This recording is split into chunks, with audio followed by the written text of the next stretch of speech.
नमस्कार, PS news पर आप सभी लोगों का स्वागत है। बात करते हैं कांगड़ा लोकसभा सीट की। हिमाचल प्रदेश के कांगड़ा लोकसभा सीट पर भारतीय जनता पार्टी के राजीव भारद्वाज जो पहली बार चुनाव लड़ रहे हैं, उनका मुकाबला कांग्रेस के आनंद शर्मा से है। आनंद शर्मा राजनीति के दिग्गज खिलाड़ियों में से एक हैं, लेकिन संभवतः चुनावी मैदान में पहली बार उतर रहे हैं। मनमोहन सिंह सरकार में बड़ी जिम्मेदारी केंद्रीय मंत्रिमंडल में निभा चुके हैं आनंद शर्मा। आनंद शर्मा को कांग्रेस पार्टी में एक बड़े ब्राह्मण चेहरा भी है हिमाचल प्रदेश में। ऐसे में हिमाचल प्रदेश में भारतीय जनता पार्टी को चुनौती देने के लिए कांग्रेस पार्टी ने एक ब्राह्मण कार्ड खेला है। लेकिन आनंद शर्मा के सामने एक बड़ी चुनौती है। कम समय में पूरे कांगड़ा लोकसभा क्षेत्र को दौरा करना और सभी नए पुराने कार्यकर्ताओं के बीच में सामंजस्य बैठाना आनंद शर्मा के लिए आसान नहीं है।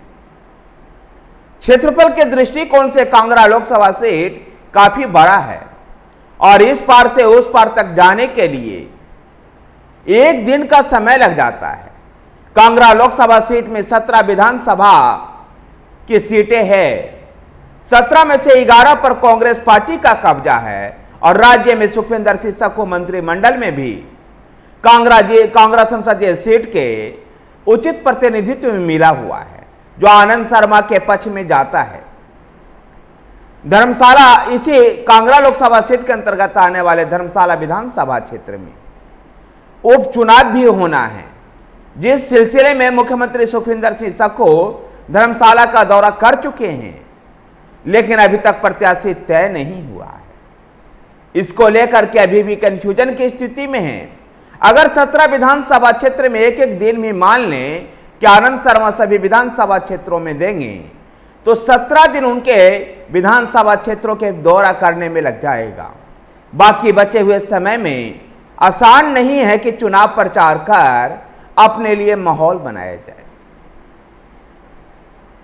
हाँ, इतना अवश्य है कि सुखविंदर सिंह को सरकार के द्वारा जो उचित कैबिनेट में जो उचित प्रतिनिधित्व कांगड़ा को मिला है, जिसे कांग्रेस कार्यकर्ताओं में नाराजगी नहीं है और यह आनंद शर्मा के फेवर में जा सकता है। लेकिन फिर भी सभी कार्यकर्ताओं के बीच में सामंजस्य बनाना, सभी क्षेत्रों का दौरा करना इतना आसान नहीं है। जबकि दूसरी तरफ भारतीय जनता पार्टी के राजीव भारद्वाज लगभग सभी विधानसभा क्षेत्रों का दौरा कर चुके हैं। कह सकते हैं कि पूरे लोकसभा क्षेत्र का एक बार दौरा, कांगड़ा लोकसभा क्षेत्र का एक बार दौरा कर चुके हैं राजीव भारद्वाज। आनंद शर्मा जबकि मजे हुए राजनीति के खिलाड़ी हैं और चुनावी राजनीति में बेशक से पहली बार चुनाव मैदान में उतर रहे हों, लेकिन राजीव भारद्वाज भी पहली बार ही चुनाव मैदान में उतर रहे हैं। भारतीय जनता पार्टी के ब्राह्मण चेहरा के सामने कांग्रेस पार्टी ने भी इस बार ब्राह्मण चेहरा को उतार करके भारतीय जनता पार्टी को तगड़े चुनौती देने का प्रयास किया है। कांगड़ा में कांगड़ा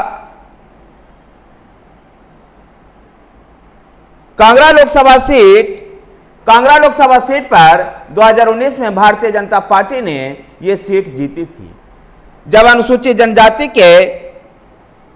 जनजाति के किशन कपूर को टिकट दिया गया था और वो प्रदेश में सर्वाधिक वोट से चुनाव जीतने में सफल रहे थे। ऐसे में हिमाचल प्रदेश की कांगड़ा के इस लोकसभा सीट पर जो जातीय समीकरण है, अगर उसको ध्यान देखें तो 34% राजपूत है,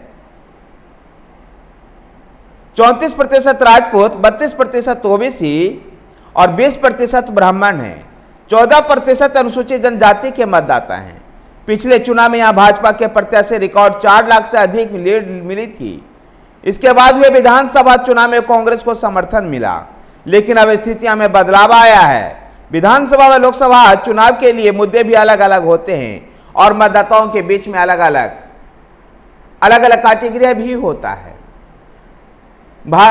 कांग्रेस के लिए मुश्किल ये भी है कि पिछले जो राज्यसभा का चुनाव हुआ था, जहां कांग्रेस पार्टी के कुछ विधायकों ने विद्रोह करते हुए भारतीय जनता पार्टी के उम्मीदवार का समर्थन किया था।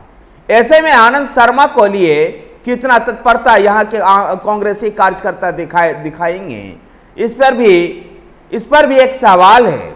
और देखना दिलचस्प होगा कि कांगड़ा लोकसभा सीट आनंद शर्मा कांग्रेस की झोली में डाल पाते हैं या नहीं।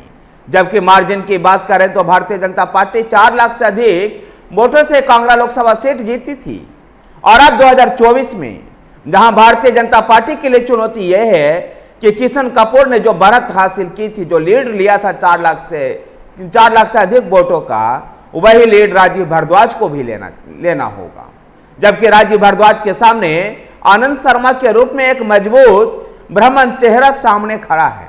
ऐसे में देखना दिलचस्प होगा कि कांगड़ा की जनता, कांगड़ा के मतदाता आखिर फैसला क्या सुनाती है। क्या वो आनंद शर्मा के फेवर में जाती है या राजीव भारद्वाज को चुनाव में जिता करके नरेंद्र मोदी के हाथ को मजबूत करती है।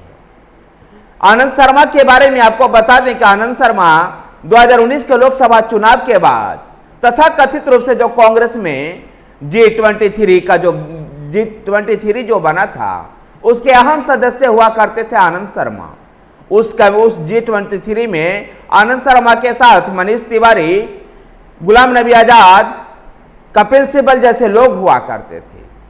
गुलाम नबी आजाद तो कांग्रेस पार्टी छोड़कर चले गए, जबकि मनीष तिवारी और आनंद शर्मा कांग्रेस में ही बने रह गए। आनंद शर्मा को कांगड़ा लोकसभा सीट से कांग्रेस ने उम्मीदवार बनाया है, जबकि G23 के एक और सदस्य मनीष तिवारी को पवन बंसल की जगह चंडीगढ़ लोकसभा सीट से उम्मीदवार बनाया गया है। ऐसे में देखना दिलचस्प होगा कि कांगड़ा में हिमाचल प्रदेश की जनता, विशेषकर कांगड़ा में क्या निर्णय ले पाती है। हिमाचल प्रदेश में 4 लोकसभा सीट है और चारों के चारों लोकसभा सीट भारतीय जनता पार्टी जीतते आ रही है। जहां हमीरपुर से अनुराग ठाकुर कांग्रेस को चुनौती दे रहे हैं, तो वहीं पर मंडी लोकसभा क्षेत्र से भारतीय जनता पार्टी ने कंगना रनौत को चुनाव मैदान में उतारा है, जबकि कांग्रेस ने विक्रमादित्य सिंह को। शिमला लोकसभा सीट पर कांग्रेस पार्टी ने विनोद सुल्तानपुरी को चुनाव मैदान में उतारा है। और इस तरह से देखते हैं कि पूरे हिमाचल प्रदेश में चुनाव के बिगुल बज चुके हैं और दोनों ओर से लड़ाके तैयार हो चुके हैं। अब शब्द बाणों का तीर भी एक दूसरे के खिलाफ चलेगा। अभी तो संपर्क अभियान चल रहा है। जब जैसे ही नामांकन की प्रक्रिया खत्म होगी, शब्दों का बाण भी एक दूसरे के खिलाफ चलता हुआ दिखाई देगा। हिमाचल प्रदेश में क्या इस बार फिर से चारों सीट भारतीय जनता पार्टी जीत पाएगी, यह एक बड़ा सवाल है।